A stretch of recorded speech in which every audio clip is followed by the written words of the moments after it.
right, we're going to take questions for Coach. Put your hands up, and we'll start with Mike Trudell. Hey, Coach, I just wanted to see what your thoughts were on crunch time there and that action with Russ and LeBron and what you guys were looking for and why that was able to be executed like that. Well, that's something that we're going to have to keep continue to develop because of their talent set.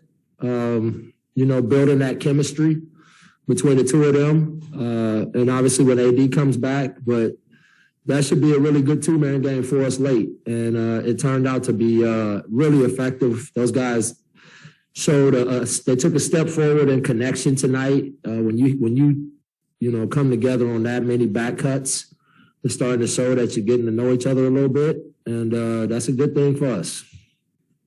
And then, Coach, just wanted to know the thought behind going small to the extent and not using the bigs and how you thought that impacted things on both sides of the court tonight. Their speed and versatility kind of pushes you into a difficult position. And just LeBron's plus minus at the 5 is so ridiculous right now. And for us to be, have guys out with COVID and stuff like that, I just took a gamble and said, I think it's a nice tonight to start him at 5.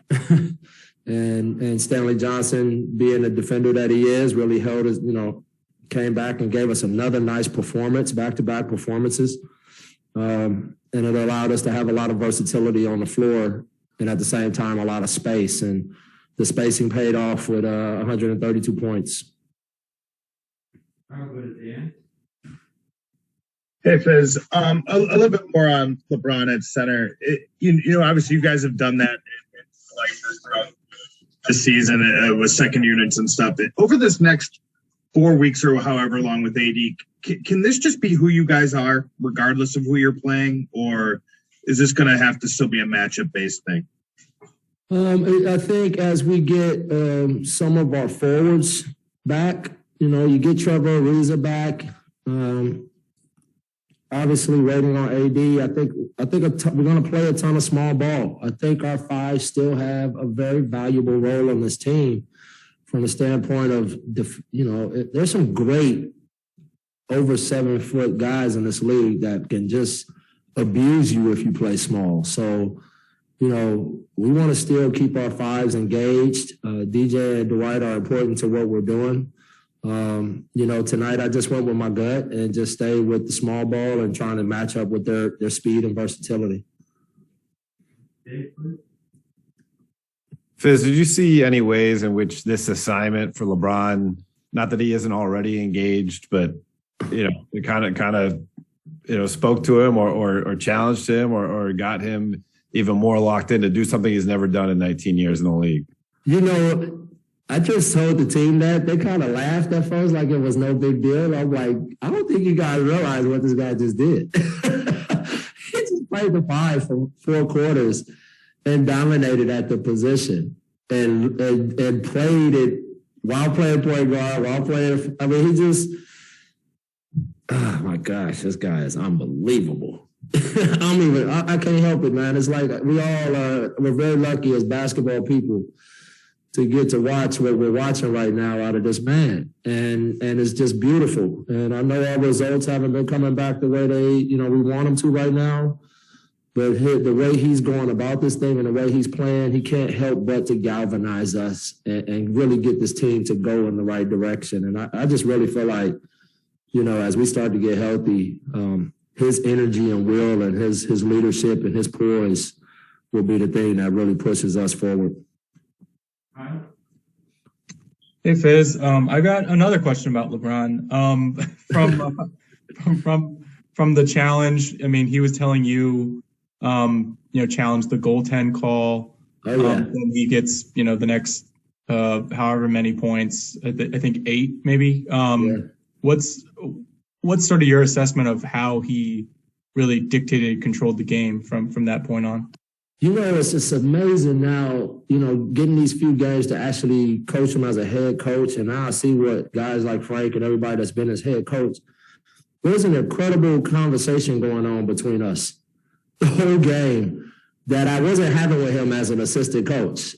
and it's what Frank has with him. It's what other coaches before and he has this way of just connecting the dots for everybody.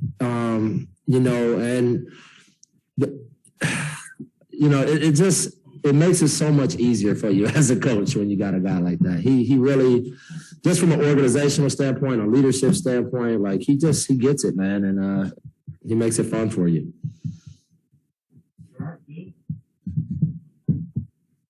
Yeah, Bill, go ahead.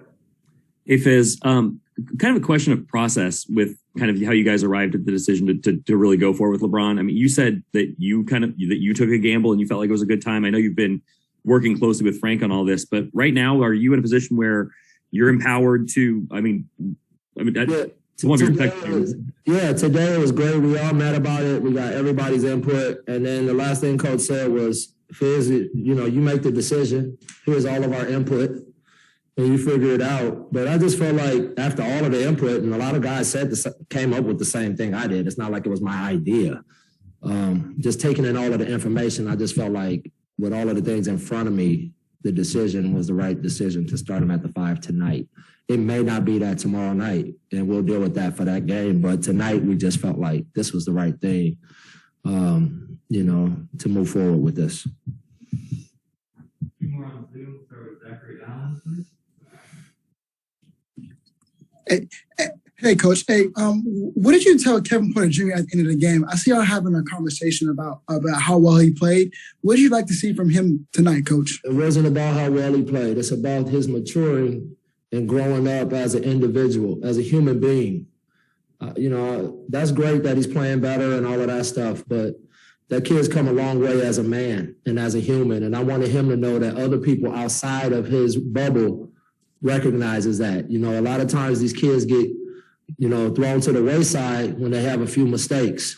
And, I was just happy to see that this kid got here. They put their arms around him, rebuilt them. I think Coach Lucas probably has a lot to do with that.